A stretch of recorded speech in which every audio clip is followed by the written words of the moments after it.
आज की वीडियो में हम बात करने वाले हैं एक ऐसी महिला आईपीएस अधिकारी की जिन्हें अपनी ड्यूटी के प्रति पाबंद होने की सजा दी जा रही है, जिन्हें अपनी ईमानदारी का खामियाजा भुगतना पड़ रहा है, जिन्हें अपनी वर्दी की शान कायम रखने के जुर्म में छुट्टी पर भेज दिया गया है। तो वीडियो को शुरू करते हैं। हेलो दोस्तों, मैं फराज सैयद और स्वागत है आपका मेरे यूट्यूब चैनल पर। 33 साल की इस महिला आईपीएस अधिकारी का नाम है इल्मा अफरोज, जो उत्तर प्रदेश के कुंदरकी मुरादाबाद की रहने वाली हैं। लेकिन हिमाचल काडर की आईपीएस अधिकारी ऐसी आईपीएस अधिकारी जिसने नशे के सौदागरों के खिलाफ अभियान चलाया, जिसने खनन माफिया के खिलाफ मोर्चा खोला, जिसने अपने इलाके के तस्करों को सलाखों के पीछे भेजा। लेकिन फिर आखिर ऐसा क्या हुआ कि इस तेज तर्रार आईपीएस अधिकारी को हिमाचल सरकार की तरफ से लंबी छुट्टी पर भेज दिया गया। आखिर इल्मा अफरोज का क्या गुनाह है कि उन्हें ड्यूटी से रुखसत करके छुट्टी पर भेजने की ऐसी सजा दी गई है। 7 नवंबर को राज्य सरकार की तरफ से इल्मा अफरोज को 15 दिन की छुट्टी पर भेजा गया और फिर इसे बढ़ाकर 40 दिन कर दिया गया। 17 दिसंबर को छुट्टी से वापस लौटने के बाद शिमला हेड ऑफिस में कार्यभार संभाला, लेकिन उन्हें कोई पोस्टिंग नहीं दी गई। फिर सुच्चा राम नामक शख्स ने हाईकोर्ट में एक जनहित याचिका इल्मा के पक्ष में दायर की। इसमें इल्मा को बद्दी एसपी के पद पर बहाल करने की मांग की गई। याचिका में आरोप भी लगाया गया है कि अधिकारी और राजनेताओं के दबाव में आकर इल्मा को लंबी छुट्टी पर भेज दिया गया। याचिका पर सुनवाई चीफ जस्टिस गुरमीत सिंह और न्यायाधीश सत्येंद्र वैध ने की। केस की अगली सुनवाई अब 28 फरवरी को होगी।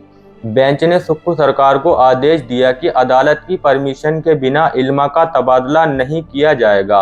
बेंच ने इल्मा अफरोज को बद्दी जिले की पुलिस अधीक्षक एसपी के पद पर बहाल भी कर दिया है। अब इल्मा पद पर ज्वाइन करेंगी। बेंच ने सरकार को ये आदेश भी दिया है कि अगर वे अपनी पसंद का एसपी चाहती है तो 3 अफसरों का पैनल हाई कोर्ट को सौंपें, जिसमें से मेरिट के आधार पर नया एसपी नियुक्त किया जाएगा। क्योंकि सरकार ने कोर्ट में पेश किए अपने जवाब में कहा है कि सरकार अपनी पसंद का एसपी चाहती है और इल्मा भी कह चुकी हैं कि वे बद्दी में काम नहीं करना चाहती, उनका तबादला किया जाए, जबकि इल्मा का कुछ और ही कहना है। दरअसल हिमाचल प्रदेश के बद्दी जिले में पोस्टिंग के दौरान कांग्रेस विधायक से विवाद के बाद इल्मा ने एसपी ऑफिस से अपना सामान समेटा और अपनी मां के साथ यूपी के मुरादाबाद लौट गई। कहा तो ये भी जा रहा है कि हिमाचल सरकार उनका ट्रांसफर करना चाहती है, लेकिन हाई कोर्ट में चल रहे एक यौन शोषण के केस की वजह से उनका ट्रांसफर नहीं किया जा सकता, इसीलिए उन्हें लंबी छुट्टी पर भेज दिया गया। कुंदरकी के हबीबी कॉलेज में स्टूडेंट के बीच अपने मन की बात करते हुए इल्मा अफरोज ने अपनी कहानी भी सुनाई और ये भी बताया कि कैसे उन्होंने हमेशा अपनी ड्यूटी निभाई। इल्मा ने यह भी बताया कि कैसे उन्होंने बचपन में ही अपने पिता के निधन के बाद अपनी पढ़ाई पूरी की। दिल्ली के सेंट स्टीफन कॉलेज से ग्रेजुएशन किया, ऑक्सफोर्ड यूनिवर्सिटी से पीजी किया और जीवन में जो ठान लिया वो हासिल किया। ईमानदारी और सच्चाई और नेकी के रास्ते पर चलना है। नेकी और सच्चाई का जो रास्ता है न वो कांटों से भरा है, लेकिन उसको छोड़ना नहीं है। ईमानदारी से काम करना है और नेकी से काम करना है, सच्चाई से काम करना है और बच्चों के लिए काम करना है। तेज तर्रार अधिकारी के तौर पर पहचान बनाने वाली 2017 बैच की आईपीएस अधिकारी इल्मा अफरोज को 7 जनवरी 2024 को हिमाचल के बद्दी का एसपी बनाया गया था। जुलाई खत्म होने तक सब कुछ ठीक ठाक रहा, लेकिन अगस्त के पहले हफ्ते से ही वे सत्ताधारी दल के विधायक के आंखों में खटकने लगी थीं। इसकी वजह ये बताई जा रही है कि इल्मा अफरोज बिना दबे, बिना झुके, बिना किसी की परवाह किए अपना काम कर रही थीं। दैनिक भास्कर की खबर के मुताबिक इल्मा अफरोज ने अपने जिले में कार्यभार संभालने के बाद नशा और अवैध खनन माफिया के खिलाफ बड़ा ऑपरेशन शुरू किया। छोटे मोटे अधिकारियों के बाद जब बड़ी मछलियों पर शिकंजा कसा जाने लगा तो सत्ता में बैठे उनके हिमायती उन पर दबाव बनाने लगे, उसकी घेराबंदी करने लगे। लेकिन इल्मा ने बिना डरे, ताकतवर लोगों के प्रभाव में आए बिना, किसी के दबाव में आए बिना सारी सिफारिशों को दरकिनार कर अपना अभियान जारी रखा। इसकी जद में दून के कांग्रेस विधायक राम कुमार चौधरी भी आ गए। ये मीडिया रिपोर्ट्स में कहा जा रहा है। यहीं से टकराव और साजिश की पूरी कहानी शुरू होती है। द प्रिंट ने 15 नवंबर को अपने सूत्रों के हवाले से रिपोर्ट में लिखा है कि कांग्रेस विधायक राम कुमार चौधरी अपने कारोबार में इल्मा अफरोज से फेवर चाहते थे, लेकिन इल्मा ने उन्हें अनदेखा कर दिया और अपना काम ईमानदारी के साथ करती रही। मीडिया रिपोर्ट्स के मुताबिक अगस्त के पहले हफ्ते में इल्मा के कानूनी हंटर की जद में विधायक राम कुमार चौधरी आए। अवैध खनन में लगे राम कुमार चौधरी की पत्नी के वाहनों का ऑपरेशन खनन माफिया के तहत चालान काटा गया, जिसके बाद इलाके की एसपी इल्मा से उनका टकराव शुरू हुआ। विधायक जी की पार्टी सत्ता में है, लिहाजा उनके अहंकार को ठेस पहुंचना लाजमी था। ये तमाम तरह की वेबसाइट पर है और अखबारों में खबर छपी है। इस बीच इल्मा अफरोज के कार्य क्षेत्र में आने वाले बद्दी जिले में एक फायरिंग कांड द प्रिंट ने रिपोर्ट किया है कि ताकतवर कांग्रेस विधायक के करीबी स्क्रैप व्यापारी राम किशन की बुलेट प्रूफ गाड़ी पर ताबड़तोड़ गोलियां चली। पुलिस पर सवाल खड़े हुए, लेकिन जांच के बाद इल्मा अफरोज ने खुलासा करते हुए प्रेस कॉन्फ्रेंस करके बताया कि स्क्रैप व्यापारी ने साजिश के तहत खुद पर गोलियां चलवाई थी। खबर ये भी आई कि इल्मा के एसपी रहते हुए राम किशन की ऑल इंडिया गन लाइसेंस की एप्लीकेशन रद्द हो गई थी और फिर उसने पुलिस सुरक्षा पाने के लिए खुद पर फायरिंग करवाई। इसके बाद इल्मा अफरोज ने ताकतवर नेता के करीबी और स्क्रैप व्यापारी राम किशन पर झूठी साजिश रचने के चक्कर में केस दर्ज करवाया। यानी टकराव सत्ताधारी दल के विधायक से और जिले के एसएसपी के बीच सत्ता में बैठे स्क्रैप व्यापारी के अधिकारियों को इल्मा का यह तेवर नागवार गुजरा। फिर इल्मा पर दबाव का सिलसिला शुरू हुआ और यह तेज होता गया। इल्मा को धमकियां मिली, या तो उन्हें छुट्टी पर भेज दिया जाएगा या फिर बद्दी जिले में जिले से तबादला कर दिया जाएगा, लेकिन इल्मा फिर भी नहीं झुकी। इसके बाद कांग्रेस विधायक ने इल्मा के खिलाफ खुलकर मोर्चा खोल दिया। उन्हें विशेष अधिकार हनन का नोटिस भेजा गया। अब सोचिए, इलाके का विधायक, सत्ताधारी दल का दबंग नेता और इल्मा एक आईपीएस अधिकारी। टकराव बद्दी के लोग जानने लगे, समझने लगे। आरोप लगाया गया कि इल्मा उनकी और उनके परिवार की जासूसी करवाकर प्राइवेसी में दखल कर रही हैं।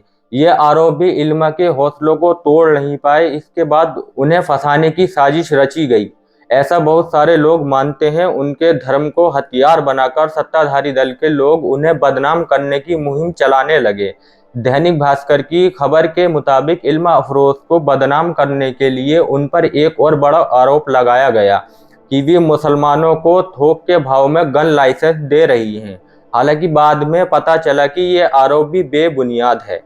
ये इल्मा की छवि खराब करने के लिए यह आरोप लगाए गए हैं। हिमाचल के मंडी के आरटीआई कार्यकर्ता अरविंद कुमार ने जब इल्मा के कार्यकाल में गन लाइसेंस देने के बारे में जानकारी मांगी तो पता चला इल्मा अफरोज ने अपने 9 महीने के कार्यकाल में 50 आवेदकों की पुलिस वेरिफिकेशन कराई थी, जिसमें 48 बहुसंख्यक और 2 मुस्लिम थे। इल्मा ने ये सभी आवेदन को एडीसी यानी एडिशनल डिस्ट्रिक्ट मजिस्ट्रेट के पास भेजा था, जिसमें सिर्फ एक मुस्लिम को गन लाइसेंस मिला। वह भी नया लाइसेंस नहीं, बल्कि पारिवारिक सुरक्षा के लिए लाइसेंस उनके नाम ट्रांसफर हुआ। यानी कि इल्मा अफरोज के खिलाफ मुस्लिम परस्ती का या मुसलमानों को ज्यादा गन लाइसेंस देने का जो आरोप लगाया गया वह भी साबित नहीं हुआ। इतना ही नहीं, दैनिक भास्कर ने तो अपने सूत्रों के हवाले से यहाँ तक दावा किया कि इल्मा को बद्दी से हटाने की पूरी तैयारी की गई थी। उनका ट्रांसफर कराने का प्लान रेडी था, लेकिन हाई कोर्ट बीच में दीवार बनकर खड़ा था, क्योंकि हाई कोर्ट के आदेश पर इल्मा अफरोज एक यौन शोषण केस की जांच कर रही थी, जिसकी वजह से उन्हें केस की जांच के बीच से हटाया नहीं जा सका। लेकिन फिर एक दिन ऐसा आया जब उन्हें खुद ही सरकारी बंगले को खाली कर वापस घर लौटना पड़ा। वे कुनर की मुरादाबाद लौट आई। अचानक छुट्टी पर जाने से पहले आईपीएस अधिकारी इल्मा अफरोज हिमाचल की राजधानी शिमला में राज्य सचिवालय में होने वाले एक कार्यक्रम की तैयारी में जुटी थी, जो 7 और 8 नवंबर को होने वाला था, और उसी को लेकर 6 नवंबर को शिमला आई हुई थी। दैनिक भास्कर ने रिपोर्ट किया है कि 6 नवंबर को इल्मा मुख्यमंत्री की अध्यक्षता में होने वाली एसपी और डीएम की मीटिंग में शामिल होने आई थी। लेकिन फिर अचानक इसी रात को शिमला से वापस बद्दी लौट गईं। फिर अपने सरकारी बंगले से सामान खाली कर अपनी मां के साथ वो कुंदरकी आ गईं। अब सवाल उठता है कि ऐसा क्या हुआ शिमला में, ऐसा क्या हुआ मुख्यमंत्री की मौजूदगी में, ऐसा क्या हुआ उस मीटिंग के पहले या मीटिंग के बाद कि अचानक वो रात को लौटती हैं और उसके बाद वापस चली आती हैं सामान पैक करके। तभी से सवाल उठने लगे कि क्या इल्मा का खनन माफिया के खिलाफ कार्रवाई करना गुनाह था? क्या नशे के सौदागरों को सलाखों के पीछे डालना उनकी गलती थी? क्या अपराधियों पर नकेल कसने की हिम्मत दिखाकर उनसे बड़ी भूल हो गई? क्या कांग्रेस के स्थानीय विधायक के दबाव में नहीं आना इल्मा को महंगा पड़ा? इन सवालों का जवाब कहीं से नहीं मिला और इन सवालों को लेकर मीडिया ने कांग्रेस विधायक राम कुमार चौधरी से जवाब मांगा तो उन्होंने भी पूरे मामले से पल्ला झाड़ लिया। लेकिन ना तो सवाल खत्म हुए और ना ही सियासत। हिमाचल के मुख्यमंत्री सुखविंदर सिंह सुक्खू की तारीफ करने वाले पूर्व मुख्यमंत्री और बीजेपी नेता शांता कुमार ने खुलकर इल्मा के समर्थन में अपनी बात कही। शांता कुमार ने इल्मा को ईमानदार और साहसी अधिकारी बताते हुए कहा कि उन्हें इनाम देने की जगह कांग्रेस सरकार सजा दे रही है। शांता कुमार ने कहा कि मुख्यमंत्री को साहस दिखाते हुए गलत काम करने वाले नेता को सजा देनी चाहिए और इल्मा को उनकी वापसी उनके पद पर करनी चाहिए। सवाल उठने के बाद सुक्खू से लेकर पूरी सरकार ने जो सफाई दी वो हजम नहीं हो रही। सुक्खू की तरफ से कहा गया कि छुट्टी पर जाने से पहले इल्मा अफरोज अपनी मां के साथ उनसे मिली थी। अपनी मां की तबीयत खराब होने की वजह से वो छुट्टी पर गईं। हिमाचल सरकार के प्रवक्ता ने कहा कि अभी इल्मा अफरोज को आउट ऑफ टर्न बद्दी का एसपी बनाया गया था। अभी उनका बैच नहीं चल रहा था, यानी एक तरह से जताया गया कि उन पर एहसान किया गया। सरकार की सफाई और दावे का दून के एक सामाजिक कार्यकर्ता ने ही पर्दाफाश कर दिया जब उस कार्यकर्ता ने कुछ और जानकारी दी। दैनिक भास्कर के मुताबिक सामाजिक कार्यकर्ता कृष्ण कुमार कसाना ने इल्मा की आउट ऑफ टर्न नियुक्ति को गलत बताया और कहा इल्मा से भी जूनियर बैच के 2 आईपीएस अधिकारी बतौर एसपी काम कर रहे हैं, इसलिए इसमें ऐसा कुछ नहीं है कि उन्हें आउट ऑफ टर्न प्रमोशन दिया गया। बताया गया कि आईपीएस विवेक कुमार किन्नौर के एसपी हैं और आईपीएस मयंक चौधरी लाहौल स्पीति के एसपी हैं। यानी साफ है कि इल्मा की ईमानदारी के सामने सरकार ने गोरख धंधा करवाने वालों को तवज्जो दी या कुछ ऐसा है जिसका जवाब सरकार देना नहीं चाहती। अगर इल्मा भी चाहती तो विधायक के साथ साठ-गांठ करके पैसों की तिजोरियां भर सकती थी, जैसा कि बहुत सारे अधिकारी करते हैं, और नशे और अवैध खनन करने वालों के खिलाफ कार्रवाई ना करने की वजह आंखें बंद करके आराम से नौकरी कर सकती थी और लाखों कमा सकती थी, जैसे बहुत सारे अधिकारी करते हैं। लेकिन वे देश की बहादुर बेटी की तरह सत्ताधीश के सामने खड़ी रही या विधायक या ऐसे दबंग लोगों के सामने खड़ी रही। बद्दी के कुछ लोगों की जानकारी के मुताबिक इल्मा अफरोज न सिर्फ ईमानदारी से अपना काम कर रही थी, बल्कि इलाके के गरीब बच्चों को एसपी ऑफिस में बुलाकर उनके पढ़ाने का इंतजाम तक करने की वजह से वो चर्चा में थी। एक आईपीएस अधिकारी इस तरह के सामाजिक काम कर रहा हो और अपने इलाके में चर्चा बटोर रहा हो और अचानक वो छुट्टी पर चला जाए या भेज दिया जाए तो सरकार को क्या कहा जाए। और अब उनके केस की सुनवाई 28 फरवरी को है। तो दोस्तों, आज के वीडियो में इतना ही। उम्मीद करता हूँ आपको वीडियो पसंद आया होगा, और आप वीडियो अगर पसंद आया हो तो वीडियो को लाइक करें और चैनल को सब्सक्राइब करें। तो मिलते हैं फिर से आपसे एक नेक्स्ट वीडियो में, तब तक के लिए शुक्रिया।